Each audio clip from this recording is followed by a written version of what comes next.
Hi കൂട്ടുകാരെ, ജോബീസ് വേൾഡിൻ്റെ പുതിയ വീട്ടിലേക്ക് എല്ലാവർക്കും സ്വാഗതം. ഞാനിപ്പോൾ ഉള്ളത് റാഹേലിൻ്റെ തോമ്പ് ഉള്ളിടത്താണ്. അത് കാണാൻ വേണ്ടി വന്നതാണ്. സെക്യൂരിറ്റി ചെക്കിങ് കഴിഞ്ഞാണ് വന്നേക്കുന്നത്. ചെറിയൊരു വീഡിയോ ആണ്, നമുക്ക് വീഡിയോയിലേക്ക് പോവാം. റാഹേലിൻ്റെ കല്ലറയ്ക്ക് പോകുന്ന വഴിയാണിത്. റാഹേൽ ആരാണെന്ന് നിങ്ങൾക്ക് എല്ലാവർക്കും അറിയാമായിരിക്കും. അബ്രാഹത്തിൻ്റെ മകനായ ഇസ്ഹാക്ക്, ഇസ്ഹാക്കിൻ്റെ മകനായ യാക്കോബ്, യാക്കോബിൻ്റെ വൈഫാണ് റാഹേൽ. അതുപോലെ തന്നെ ജോസഫിൻ്റെയും ബെഞ്ചമിൻ്റെയും അമ്മയാണ്. റാഹേലിനെ മരിച്ച ശേഷം അടക്കിയിരിക്കുന്ന സ്ഥലമാണ് ഇവിടെ. ഇങ്ങോട്ട് വരുവാനായിട്ട് വളരെ ബുദ്ധിമുട്ടാണ്, കാരണം ഭയങ്കര സെക്യൂരിറ്റി ചെക്കിംഗ് ആണ്. നിങ്ങൾ കണ്ടിട്ടുണ്ടാവുന്ന മതിലൊക്കെ വളരെ വലിയ മതിലാണ്. കാരണം എപ്പോൾ ഇവിടെ ആക്രമണമൊക്കെ ഉണ്ടാകുന്ന ഒരു സ്ഥലമായതുകൊണ്ടാണ് അത്രയ്ക്ക് ഹൈറ്റിലൊക്കെ ഒരു മതിൽ പണിതേക്കുന്നത്.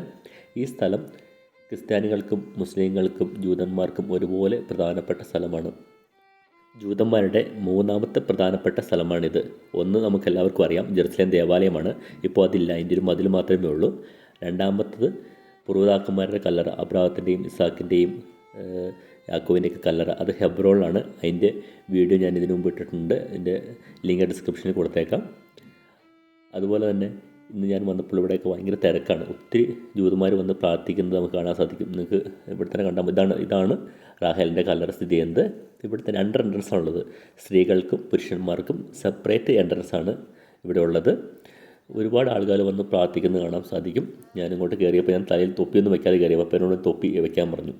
ഇവരെല്ലാം ശ്രദ്ധിച്ചിട്ടുണ്ട്. ഇവരെല്ലാവരും തലയിലും ചെറിയ ക്യാപ്പ് ഉണ്ടാവും. കിപ്പ എന്ന് പറഞ്ഞ ക്യാപ്പ് അല്ലെങ്കിൽ വലിയ ക്യാപ്പ് ഉണ്ടാവും. അപ്പോൾ അവിടെ നിന്നൊരു ജൂയിഷ്മാൻ എന്നോട് പറഞ്ഞു തലയിൽ തൊപ്പി എടുത്ത് വെച്ചോളാൻ പറഞ്ഞു. അപ്പോൾ ഞാൻ കയറി വന്നു. ഞാനിവിടെ നിന്ന് സ്ഥലങ്ങളെ കണ്ട് കുറച്ച് നേരം പ്രാർത്ഥിച്ചിട്ട് ഞാനും പെട്ടെന്ന് തന്നെ മടങ്ങിപ്പോയി. കാരണം കുറച്ച് ദൂരം നടക്കാനുണ്ട് അവിടെ നിന്ന് ബസ് ഇറങ്ങിയിട്ട്. ജെറുസലേമിലുള്ളവർക്ക് ഇങ്ങോട്ട് വരുവാനായി ഡമാസ്കസ് ഗേറ്റിൽ നിന്ന് 234 നമ്പർ ബസ്സിൽ കയറുവാണെങ്കിൽ, നമ്മൾ ബെത്ലഹേമിന് പോകുന്ന ബസ് അതിൽ കയറുവാണെങ്കിൽ ആ സ്റ്റോപ്പിൽ നിന്ന് കുറച്ച് നടക്കാനുള്ളൂ. അവിടെ നിന്ന് നമ്മുടെ സെക്യൂരിറ്റി ചെക്കിങ് കഴിഞ്ഞിട്ട് വേണം പോലെ പാസ്പോർട്ട് കയ്യിൽ കരുതണം. വിസയില്ലാത്തവരൊന്നും അങ്ങോട്ട് പോകാൻ പാടില്ല. പക്ഷേ എന്നോട് അവർ ചോദിച്ചൊന്നുമില്ല. നമ്മളിങ്ങനെ ഇന്നാണ് ഇന്ത്യയിൽ നിന്നാണ് വന്നത്, ഇവിടെ ജോലി എന്നൊക്കെ പറഞ്ഞപ്പോൾ അവരെന്നെ കയറ്റി വിട്ടു. ചിലപ്പോൾ അവർ ചോദിച്ചിട്ട് വിസയില്ലാത്തവരൊക്കെയാണ് ചിലപ്പോൾ പ്രശ്നമാകും. അതുകൊണ്ട് വിസയ്ക്കുള്ളവർ ഈ ഭാഗത്തൂടെ കാണാൻ പോയാൽ മതി. വളരെ ചെറിയൊരു വീഡിയോ ആണ്. അപ്പോൾ എല്ലാവരും വീഡിയോ മുഴുവനായിട്ട് കാണുക.